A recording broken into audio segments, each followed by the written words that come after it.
Mr. Boisseau. This question will be asked by Afi Patterson. We're back around to the start.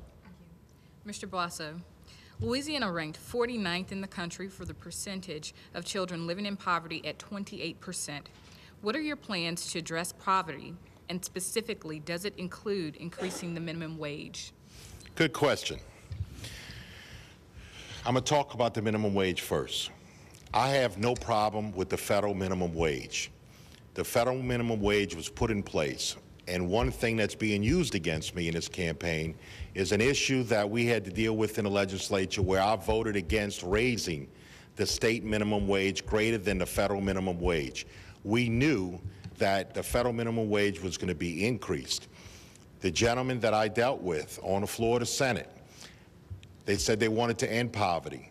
You don't end poverty by giving somebody $1 an hour raise. If you want to end poverty, I suggested raising it to $8 or $9 an hour. They did not want to take an amendment on the bill itself.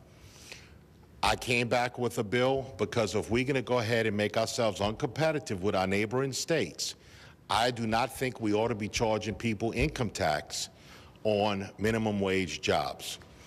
That was my solution to the problem itself. My job as governor is to create opportunity. I create opportunity, gives people a chance to be productive. People become productive, they have a better life. Time is up. Time is up, Mr. Boisseau. Mr. Georges? The answer to poverty is economic development.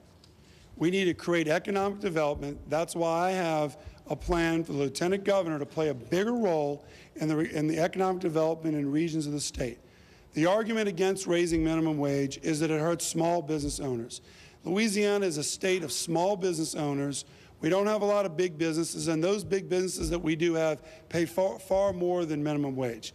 I understand the political answer there about helping people on minimum wage, but my answer is let's improve the economy, and I have a plan not only to do that, but to create business incubators around the state, business incubators like they have in Karen Crow, Louisiana. Let's create more business opportunities and small businesses so that we can create more jobs, and I think housing is also an issue with poverty. We need to create affordable housing for people that are stuck in poverty so they can have a better lifestyle. Thank you, Mr. Georges, and we'll complete this sixth round with Mr. Campbell. I'd have voted to raise the minimum wage that fast. How in the world? It's unconscionable not to give people a raise in minimum wage when they were making $5.15 an hour when gasoline was $3 a gallon. These people couldn't get to work.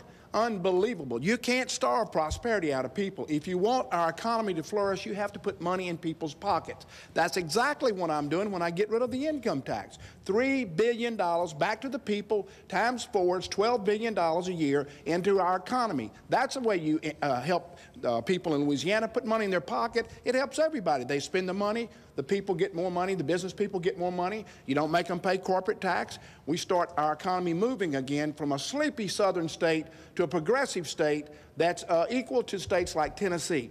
20 years ago, Tennessee and Louisiana were just like this, tied. Today, they've got 7.5 million, and we've got 4.5 million. No income tax. That's the answer for helping our economy and helping the people of the state of Louisiana, putting money in their pocket. All right, thank you, Mr. Campbell. That completes our first round of full-form answers. We're going to switch gears here to what we call the lightning round. For the next two questions, the candidates will have 15 seconds each to answer the questions posed by our panelists. After these two questions, we'll return to our original format. Now let's get on with the lightning round. For the first question in the lightning round, we'll start with Mr. Georges, and the question will be asked by Cassie Alsfeld. Thank you. A governor faces a variety of issues immediately upon inauguration. Recognizing that Louisiana has many critical issues that must be addressed, what is your #1 priority? Well, my #1 priority is to bring in groups like Blueprint for Louisiana. That's a group of people that have put together a spending priority for Louisiana. I'm the only candidate for governor that signed Blueprint. I ask everybody to check out Blueprint. But what I want to do is bring in people. Time is up. Time is up. I'm sorry. I know 15 seconds goes by fast. Mr. Campbell? I didn't sign Blueprint because they didn't make coastal erosion a problem, a priority, okay? But what I would do, I'll call the legislature in session within 15 minutes after taking the oath of office and tell them be back in 5 days, and we're going to talk about changing the way we tax oil and gas immediately. All right, thank you. And Mr. Boisseau. Cassie, you got to start somewhere. You're not going to be able to fix Louisiana one issue at a time. As a businessman who's used to dealing with many issues every day, you're going to have to do multiple tasks all at one time. That is the only way we're going to be able to move forward in a quick direction. Time is up, Mr. Boisseau. The 15 seconds does go quickly. All right, for round 2 of our lightning round, we will start with Mr. Campbell this time, and this question will be asked by Cedric Hampton, Jr. Mr. Campbell, in the past legislative session, the state fully funded K through 12 and higher education amid some criticism those funds should have gone towards roads. Yes or no, will your administration support taking money currently allocated to education to invest in the backlog of road and highway construction? Your question, Mr. Hampton, was would I take money out of education for roads? No. Succinct and to the point. All right, Mr. Boisseau.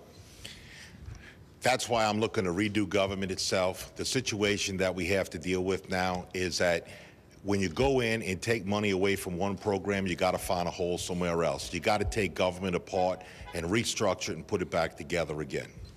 All right, thank you. And Mr. Georges to wrap up the lightning round. No, I wouldn't.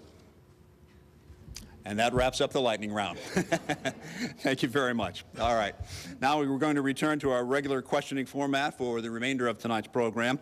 Reminder that each candidate does have 1 minute, 10 seconds to answer the questions posed by our panelists. And we ask that the candidates continue to focus on the question and not stray off topic. Now, each candidate will have 2 minutes to give a closing statement at the end of the forum. That being said, let's get started with the 9th round of questioning tonight. This next question will start with Mr. Boisseau and will be asked by Olinda Ricard. Thank you. Mr. Boisseau, the number of our state's uninsured is on the rise, as is the cost of health care.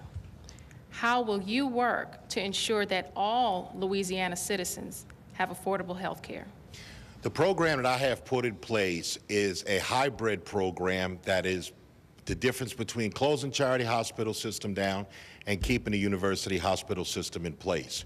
Is that I would work with our small employers to be able to give them a package, and for people who do not have insurance to have coverage.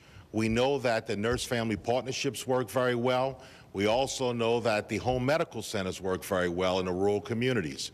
So you have to come up with a program that works, and we have a program that will be able to take care of people, giving them maneuverability, and still maintain our university hospital system. And the way you do that is that you have a cap on the program itself, and there'll be a set procedure of the treatment that will be taken care of. Our nurse practitioners and our doctors will get paid for their services, and my goal is to make sure we do not have people sitting in the emergency room. And the way you do that is use the $1 billion of uncompensated care money that we are spending today and be creative by putting a hybrid program in place for what I'm talking about. All right, and thank you. And Mr. Georges. I'm glad we have more than 15 seconds. I will rebuild Charity in New Orleans as the LSU S school is in Shreveport. I will rebuild Earl K. Long, and I will stick to the blueprint plan.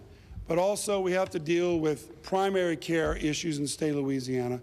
There could be as many as 800,000 people that are uninsured in the state. 300,000 of them getting health care today. There's 500,000 of them. Nobody really knows what type of health care they're getting. We need to bring health care closer to the patient. We need to have community clinics, and we need to look at primary care as opposed to emergency room care in the hospitals. All right.